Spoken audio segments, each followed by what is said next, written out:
Entonces, ¿cuáles son las dimensiones de un proyecto de educación en la virtualidad? Voy a insistir en que estoy hablando de cualquier proyecto educativo, formal, no formal y en cualquiera de los niveles. Ya vamos a entrar a mirar cada nivel en que podemos inspirarnos.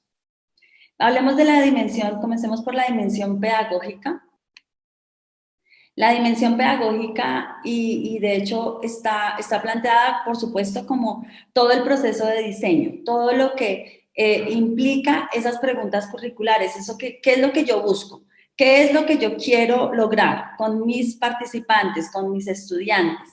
Estamos en un proyecto de educación en el que básicamente queremos que alguien, gracias a nosotros, aprenda algo. Así de sencillo, como el acto social, un acto social por excelencia y un acto en el que pues intervienen por lo menos todos, por lo menos tres actores, el maestro, el que quiere enseñar, el que quiere ayudar al estudiante a transformarse, el estudiante, el participante, el que está interesado, el aprendiz que quiere conocer adquirir estos nuevos conocimientos, y pues por supuesto el lugar del conocimiento. Y aquí pues quiero como enfatizar en que la relación maestro-estudiante-conocimiento en la virtualidad también se transforma. Hemos hablado en estos días de lo que significa el autoaprendizaje y del valor del autoaprendizaje en las propuestas de educación virtual. Y aquí quiero invitarlos a que piensen que la dimensión pedagógica en la virtualidad pues tiene por supuesto estas consideraciones. La consideración de un abordaje que establece estas relaciones de una manera diferente. La otra dimensión que abordamos cuando estamos pensando en un proyecto educativo en la virtualidad es la dimensión comunicativa.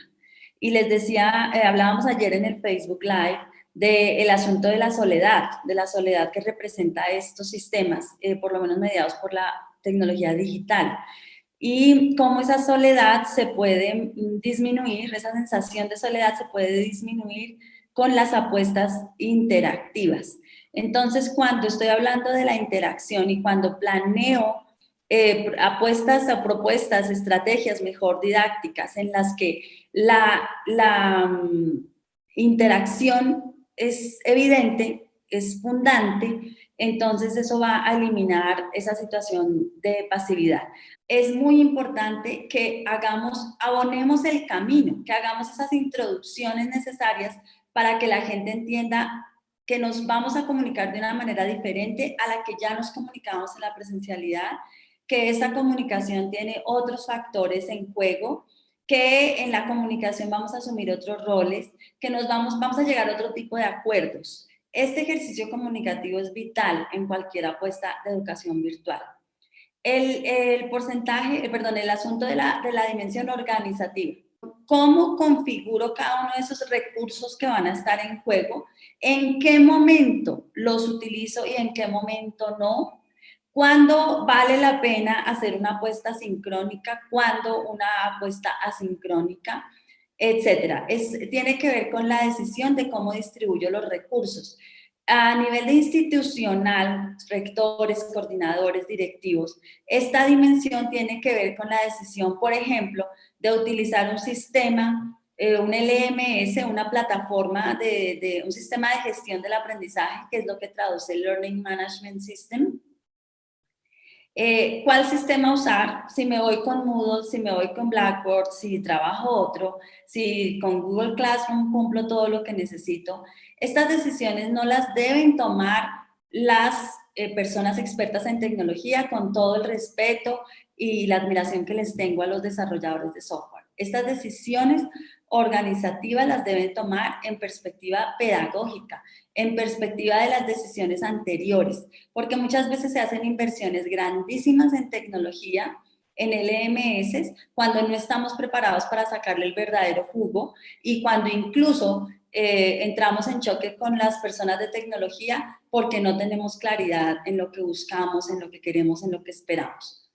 El otro asunto es la dimensión de la tutoría, y aquí tiene que ver mucho el papel del facilitador. Es decir, ¿qué lugar tiene el maestro? El maestro en la educación virtual, y de hecho en la presencial hace rato ya debería pasar, pero bueno, ese es otro asunto. El maestro en la educación virtual es un guía, es un acompañante de un proceso y por lo mismo en la educación virtual no se ha hablado mucho de tutor, de mentor, diría yo incluso. ¿Por qué? Porque la tutoría es como ese espacio en el que ayuda a resolver las dudas que tenga mi estudiante en ese proceso que él está haciendo de manera autónoma, tan fuertemente y tan significativamente en ese sentido. Es decir, vuelvo a insistir en que la educación a distancia es una manera de suplir esas necesidades geográficas o de tiempo, pero que le implica al aprendiz un lugar mucho más activo en el aprendizaje. Para mí eso es una ventaja grande que tiene la educación a distancia. Bien, la otra dimensión, y aquí quisiera llamar la atención sobre lo siguiente, hemos creído que hablar de virtualidad es igual a hablar de tecnología, o sea, más o menos esperaríamos que esta gráfica tuviera no sé, un 80% relacionado con tecnología y el otro 20% con lo demás. Y fíjense que no, fíjense que la dimensión tecnológica tiene el mismo valor que tiene cualquiera de las otras dimensiones.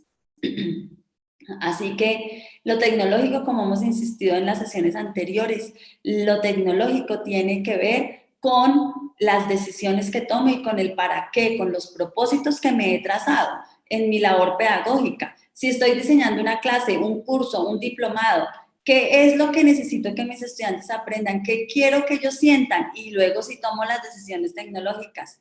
Y luego sí asumo la tecnología que mejor me va a permitir ese ejercicio.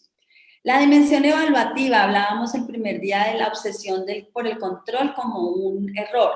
Y es distinto hablar de la obsesión por el control a el proceso de evaluación. Y el proceso de evaluación tiene que estar en coherencia con todas las dimensiones anteriores y con todas, incluso la que sigue. Porque no puedo pretender seguir evaluando de la misma manera que evaluaba en la presencialidad. Porque de hecho la evaluación en la virtualidad se amplía a distintos formatos y se debe ampliar a distintos formatos, a distintas formas de llegar al estudiante y de recibir del estudiante la información.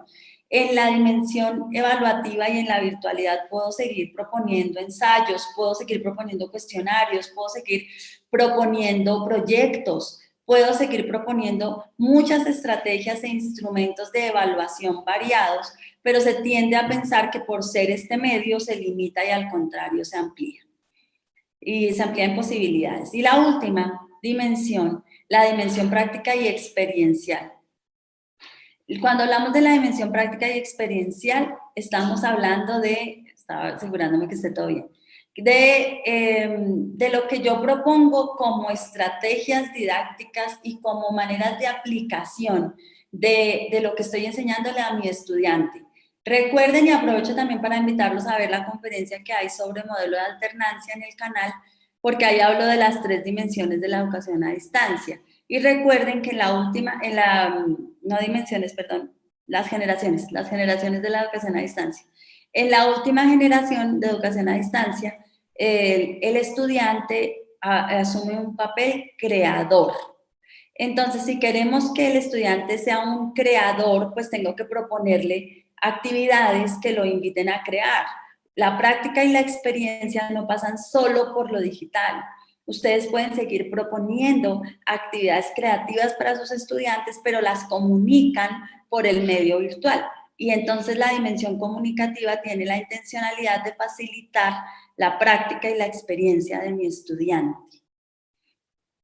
Les decía que la sesión de hoy tiene una intencionalidad de pensar en clave de inspiración. ¿En qué podemos inspirarnos para abordar el desafío del preescolar? Yo quiero insistir mucho en una situación que he dicho estos días y es, no hay recetas únicas. Hay métodos, pero cada institución tiene sus propias condiciones, sus propias consideraciones. Los he invitado a subirse al balcón para que desde el balcón puedan evaluar la realidad y hoy los invito a que miren experiencias que puedan ser inspiradoras para ustedes, que les puedan dar ideas para abordar el desafío. Hay 2 elementos muy importantes que aunque son válidos para cualquier otro nivel.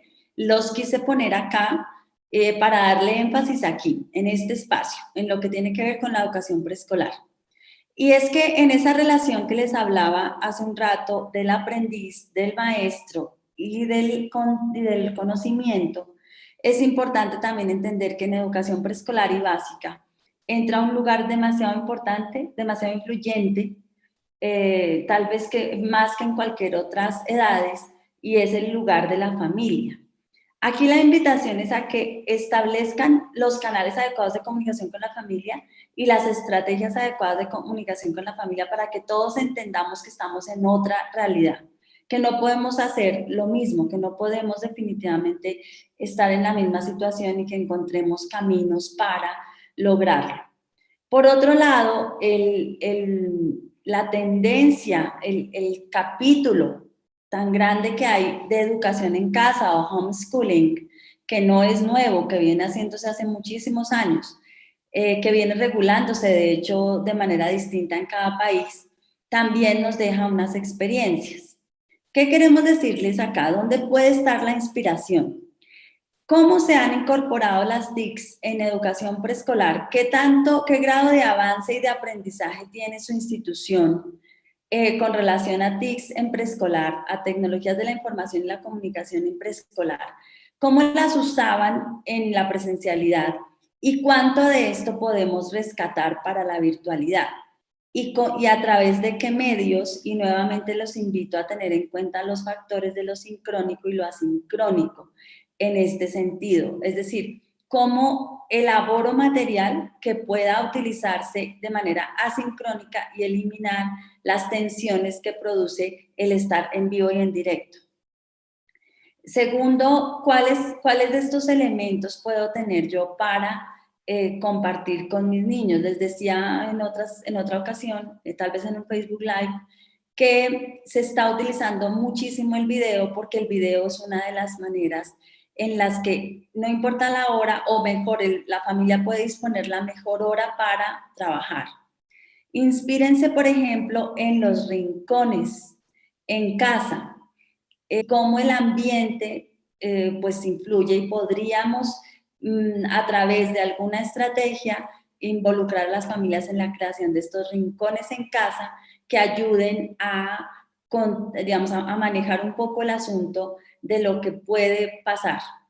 El lugar de ustedes como guías. Tuvimos una experiencia acá en la escuela en la que el profesor de preescolar no trabajó con los niños directamente, no todo el tiempo, pero sí dedicó unas horas a trabajar con la familia. Es decir, se conectaba no con los niños, sino con la mamá o la familia para darle los tips, para mostrarle cómo el niño haciendo o los niños haciendo un castillo de muñecas, ¿cuánto más podrían aprender con ese castillo, haciendo el castillo, en términos de, no sé, de los colores, en términos de las relaciones, en términos de procesos cognitivos propios de la edad del niño?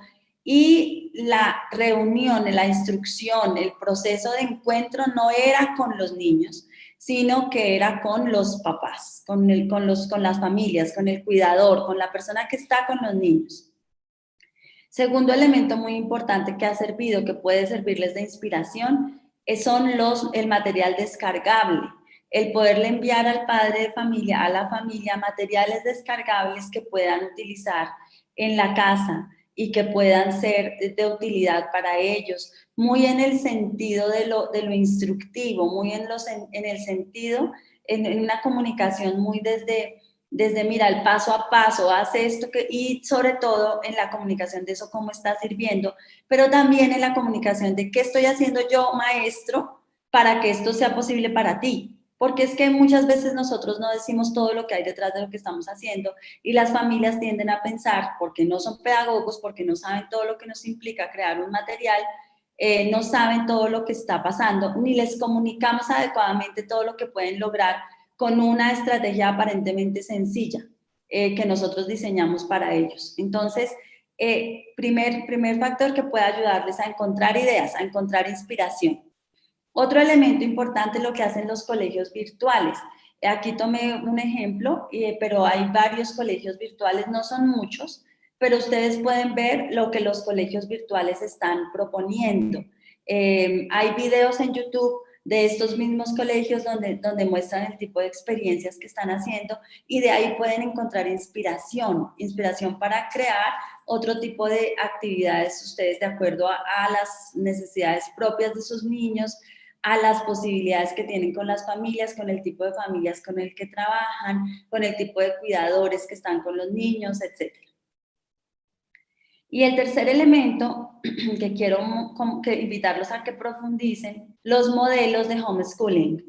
Es un ejemplo de un modelo de homeschooling que consiste en diseñarle el currículo a los padres de familia y ellos siguen ese currículo. Tiene que ver mucho también con un trabajo que les he, o digamos como un factor que les he insistido mucho en estas charlas, y es que los profesores en la educación virtual nos ponemos una camiseta que es la camiseta del diseñador, una camiseta que en la presencialidad no siempre pasa o no es tan fuerte. Entonces, así como aumenta el autoaprendizaje, aumenta el trabajo de diseño del maestro, y en este caso yo los invito a hacer webinars con sus padres de familia, a que los padres de familia conozcan un poco más todo lo que hay detrás de lo que ustedes hacen, a que conozcan todo lo que implica crear un contenido, a que comuniquen mejor todo lo que hacen con todo lo que tiene que hacer una profesora de preescolar para poderle llegar con un mensaje a los niños, a que recordemos incluso todos que por constitución política y por el origen de este hecho social, tanto padres de familia como profesores tenemos responsabilidad sobre la educación de los niños, pero que en el camino se nos olvidó y en el camino también nos asimilamos y se nos metió el chip de que eso solo pasa en el colegio, que la educación solo pasa en el colegio. Y pues por supuesto que esto ha generado muchos choques, es normal, pero mi invitación en este momento para la gestión del cambio y la gestión de la adaptación es que comuniquen mejor todo lo que hay detrás de cada proceso y que encuentren inspiración en estos factores, en estos modelos.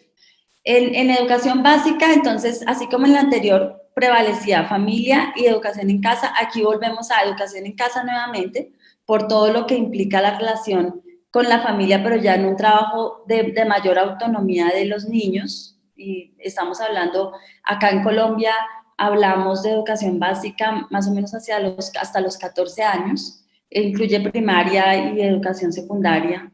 Sé que tiene otras denominaciones en otros países de Latinoamérica, pero más o menos es en esa franja de edad que estamos hablando.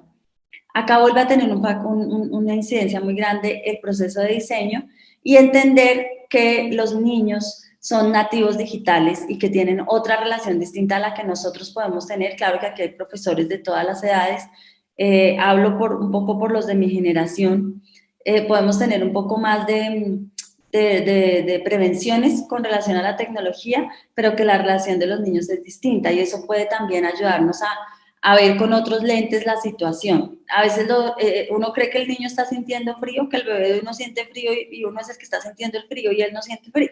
Pasa lo mismo acá. Los niños pueden estar sintiéndose fresquísimos en Zoom. Ellos saben rayar pantallas. Yo no tenía ni idea que uno en Zoom podía rayar pantallas. Y niños de 6, 7 años los hemos visto en clase rayando pantallas gustosísimos. Ellos le dicen a uno, no, profe, es que solo tienes que hacer esto. Ellos también, y ahí también voy a aprovechar para hablar de esas relaciones de horizontalidad en el aprendizaje, ese despojarnos un poco de ese asunto de que nosotros somos los que tenemos la verdad absoluta y que no estamos justamente desde los principios freirianos, entendiendo que todos aprendemos de todos y que en los niños hay un potencial enorme de enseñarnos muchas cosas. Este es un momento para dejarnos enseñar también de los niños, dejarnos ayudar de ellos. Ellos tienen muchas ideas para darnos. Escucharlos a ellos nos puede dar muchas ideas y nos puede ayudar a eliminar un montón el estrés. Aunque puedan servir para todos, en estas edades hay un potencial muy grande. Experiencias del mundo real, insistirles muchísimo en eso, la conexión con el mundo real. Recuerden que veíamos en la sesión anterior dentro de las estrategias cognitivas y dentro de las competencias digitales estas posibilidades que generan las experiencias con el mundo real. Y otro factor que es importante entrar a mirar como factor de inspiración es el asunto de las relaciones entre el juego, las artes y todo lo que esta experiencia cognitiva puede generar. Tenemos a veces mucha resistencia al asunto de los videojuegos, los invitamos a que miren un poco y bueno, nosotros tenemos dentro de la parrilla pues de contenidos que vamos a sacar en estos días el asunto de la gamificación. Vuelvo a insistir en que no se trata de que todo esté mediado por esto que está pasando entre nosotros ahorita, entre ustedes y yo. No todo pasa en el computador, no todo pasa en esta relación sincrónica. La educación virtual es muchísimo más amplia, mucho más que Zoom, que Meet, que Teams, que cualquiera de estas herramientas. La educación virtual y la experiencia, la mediación pedagógica puede pasar de muchas maneras también en este escenario. Entonces los invitamos a mirar un poco estos aspectos, a profundizar, a encontrar inspiración en estos elementos. Virtualización en educación media. Aquí estamos hablando ya de jóvenes, más o menos desde los 14, 15 años, hasta los 17, más o menos diría yo, 18, de chicos que ya tienen un proceso obviamente de maduración y un proceso cognitivo distinto, y quiero aquí invitarlos a conocer a profundidad un poco el asunto del movimiento Maker. El movimiento Maker es un movimiento que ha dado mucha fuerza al poder creativo de los estudiantes. Voy a insistir en que todo esto puede servir tanto para la media como para el preescolar, pero lo quisimos poner acá como una manera de invitar a que el trabajo con adolescentes tenga otra intencionalidad. El trabajo con adolescentes en Movimiento Maker es un trabajo que está muy asociado justamente al aprendizaje social. Nuestros chicos viven en las redes sociales. Nosotros mismos hemos estado viendo cómo nos hemos podido comunicar mejor con más gente de Latinoamérica a través de las redes sociales. Estamos llegando a más gente a través de redes sociales, estamos generando otro tipo de conexiones. Sabemos que hay muchas cosas negativas, pero como todo en la vida. Listo, entonces les decía que mucho está pasando en las redes sociales. El aprendizaje social, lo que implica el aprendizaje con pares. Ya las redes sociales también han evolucionado en controlar muchas cosas, en cuidar mucho a las personas.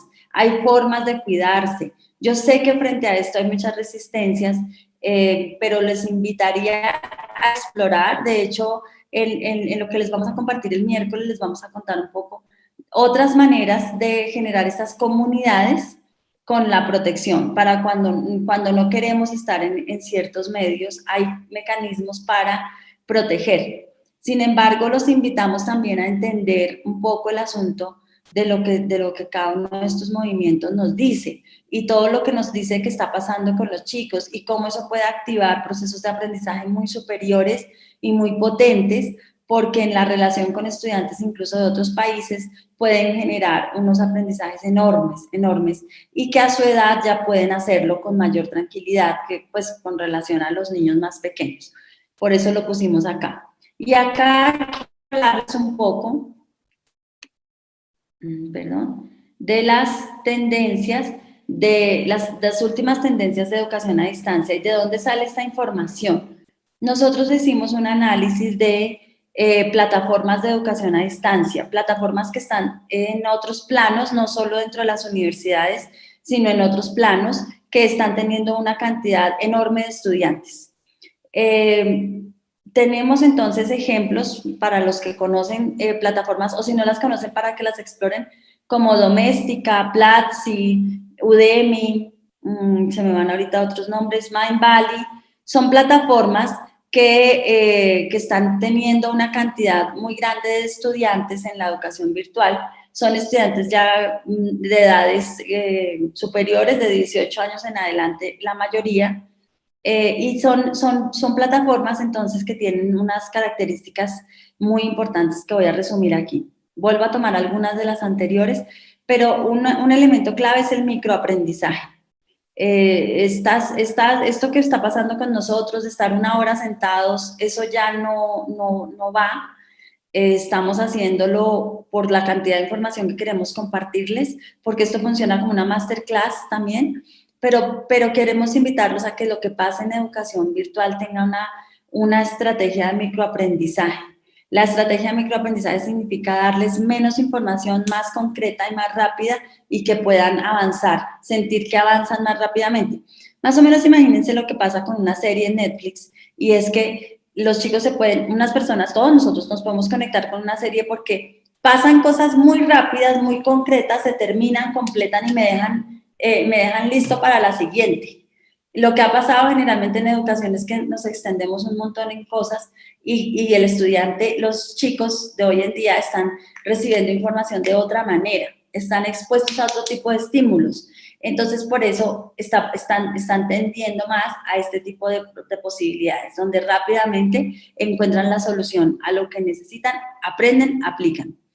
El aprendizaje adaptativo tiene mucho que ver con algo que mencionábamos en una sesión anterior, y es cómo manejamos este tema del currículo, de los temas. Se nos metió un chip ahí que no nos ha logrado sacar nadie, y es que tenemos que ir en un orden específico de los temas, y entonces yo no puedo hablar de literatura de la posguerra, sino cuando ya han visto, no sé, toda la historia de la humanidad. Esto ya cambió completamente, y el aprendizaje adaptativo lo que nos dice es justamente adapte su propuesta pedagógica a los propósitos que tiene. Social learning, aprendizaje social, lo que les estoy diciendo, todas estas plataformas tienen comunidades en LinkedIn, en Facebook, especialmente grupos cerrados en estas plataformas, donde comparten lo que está pasando, donde comparten lo que están aprendiendo, donde comparten preguntas, donde entre ellos mismos se ayudan a solucionar cosas. Movimiento Maker, que ya lo mencioné, autoaprendizaje, que también ya lo mencioné, y otra tendencia muy importante es la gamificación. En estas tendencias pueden encontrar inspiración. La gamificación pasa por lo tecnológico, pero también por lo no tecnológico. Pasa por el asunto del diseño de experiencias pedagógicas que me permitan generar la experiencia y la sensación de juego. No necesariamente, o sea, el juego con una intencionalidad pedagógica, porque muchas veces creemos que porque estamos jugando no están aprendiendo.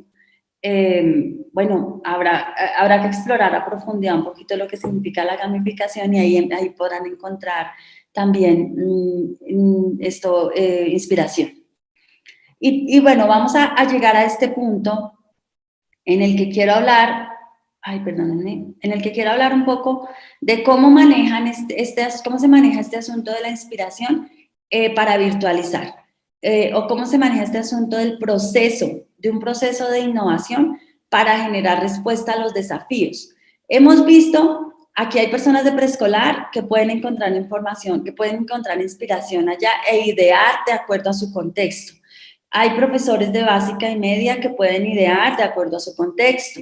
E incluso no podrían sentarse todos los profesores de educación media a llegar a la misma solución, porque cada uno tiene sus propias consideraciones contextuales y bueno, de su experiencia y de su manera de ver el mundo.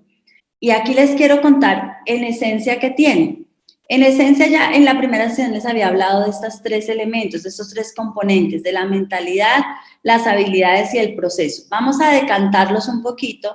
Póngase ya cada uno en el lugar en el que lo invito, los he invitado estos días a visualizar, los he invitado a entender el proceso, el contexto, los he invitado a reconocer que hay cargas que no tienen que llevar, los he invitado a inspirarse. Y ahora los invito entonces, listo, en el lugar en el que están en este momento. Si les digo la mentalidad, que es lo mismo de hablar de los lentes con que me pongo para mirar, el color de mis lentes, es asumir la virtualización como un desafío de diseño. Si ustedes logran entender que virtualizar o transformar o diversificar su oferta es un desafío de diseño, van a asumir una condición, digamos, su cerebro se dispone de manera muy diferente. Entender que hay habilidades que tengo que desarrollar, pero que no las tengo que desarrollar todas. No tengo que aprender a manejar todas las herramientas. Vuelvo a insistir, ustedes pueden hacer propuestas pedagógicas exitosísimas solo con correo. Y pueden tener con correo electrónico, o incluso no electrónico. Y pueden tener la super plataforma y no hacer nada pedagógicamente bueno, viable, posible. Entonces, sí hay herramientas muy útiles, pero si yo logro enfocar mi energía a aprender las herramientas que realmente necesito, las que son acordes a mi situación, acordes a la interpretación de ese desafío, créanme que van a ser mucho más eficientes en lo que hacen, en lo que logran, en dónde ponen el foco, dónde ponen la energía, a qué le ponen atención. ¿Cómo vamos? Y el tercero, el proceso. Aplicar paso a paso un método para virtualizar contenidos y experiencias educativas. No hay recetas únicas, hay un proceso, hay procesos desde las escuelas de innovación que nos pueden ayudar, que les pueden ayudar. Entonces, la siguiente invitación es a conocer ese proceso. Yo espero que hasta aquí hayamos logrado entender un poco que es un asunto también de la forma como miro esta realidad, ¿sí? Que ahí hay una clave importante. Los lentes que me pongo me van a ayudar a ver esta realidad distinta. Espero que hayamos como dejado el mensaje de que esto es multidimensional y que si me pongo digamos, como en esa disposición de entender que son muchas dimensiones las que influyen, puedo entender que, bueno, que tengo fortalezas en varias de ellas y que me faltaría profundizar en unas. Entonces, que ya no veo tan lejos y tan pedregoso el camino. Los campos de acción o las áreas de conocimiento más difíciles, ¿cuáles sienten que son las más difíciles de llevar a la educación virtual? Muy bien, creo que con esto estamos terminando. Muchas gracias de nuevo a quienes nos siguen en directo, a quienes nos ven posteriormente en las grabaciones que quedan en el canal. Muchas gracias a todos por su compañía, por sus comentarios, por estar ahí conectadísimos con nosotros, a quienes nos ven después de este directo también a sus órdenes. Estamos obsesionados por crear contenido de calidad y práctico y efectivo para todos, directivos, profesores. No olviden compartir esto con los colegas con los que sientan que bueno, a quienes sientan que puede serles de utilidad.